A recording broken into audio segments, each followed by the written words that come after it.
আজকে সাবেক প্রধানমন্ত্রী হাসিনার পুত্র সজীব ওয়াজেদ জয় এবং তাদের নামে মার্কিন যুক্তরাষ্ট্রে 350 বিলিয়ন ডলারের টাকা পাচারের আরেকটি কাহিনী উঠেছে, যেটা মার্কিন যুক্তরাষ্ট্রের সর্বোচ্চ কেন্দ্রীয় গোয়েন্দা সংস্থা তারা এটা তদন্ত। শেখ হাসিনা যে চোর, শেখ হাসিনা যে টাকা পাচারকারী, শেখ হাসিনার দোসররা যে গোটা দেশটাকে লুটপাট করেছে, বিভিন্ন মেগা প্রজেক্টের নামে গোটা জাতিকে দুর্নীতির অতল তলে তলিয়ে দিয়েছে, এই কথাগুলো না বলে তার মতো একটি জঘন্য লুটেরাকে বাংলাদেশে আবার প্রতিষ্ঠিত করার জন্য তারা প্রচেষ্টা চালাচ্ছে।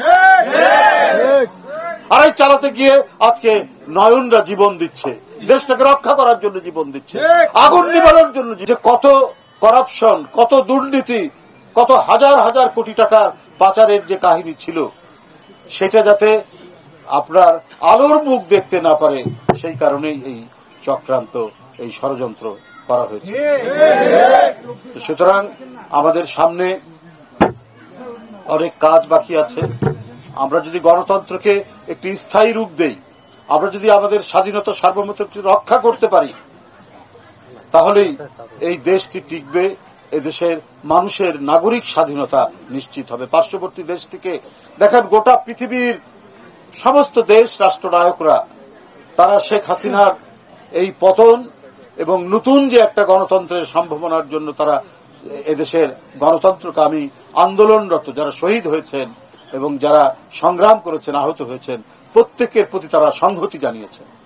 কিন্তু একটি দেশ শুধু জানাতে দ্বিধা করছে, তাদের মনে খুব দুঃখ লেগেছে, সেটা হচ্ছে পার্শ্ববর্তী একটি দেশ। সর্বক্ষেত্রে তো পরিবর্তন হয়নি এবং অত্যন্ত গুরুত্বপূর্ণ জায়গায় তারা রয়েছেন, ঘাপটি মেরে আছেন, এটা বলা যেতে পারে। তারা ঘাপটি মেরে আছেন। কোথায় কি নাশকতা, কোথায় কি চক্রান্ত করছেন তার কোনো ঠিক নেই। এই দেশটাকে নিয়ে যে ধরনের কচলানো হয়েছে, এই দেশের মানুষের টাকা যেভাবে আত্মসাৎ করেছে গত সরকার, এটা রয়েছে। তারা কিন্তু গুরুত্বপূর্ণ জায়গায় এখনো আছেন। আপনার আমলাতন্ত্রে বলেন, পুলিশে বলেন, সরকারের বিভিন্ন জায়গায় আছে। সবাই তো পরিবর্তন হয়নি। ভাষায় বর্ণনা করা যাবে না, কথা দিয়ে বর্ণনা করা যাবে না। তারা শেখ হাসিনাকে আবার ফিরিয়ে আনার জন্য, তারা শেখ হাসিনাকে টিকিয়ে রাখার জন্য নানা ধরনের চক্রান্ত ষড়যন্ত্র করছে এবং তারা বলছে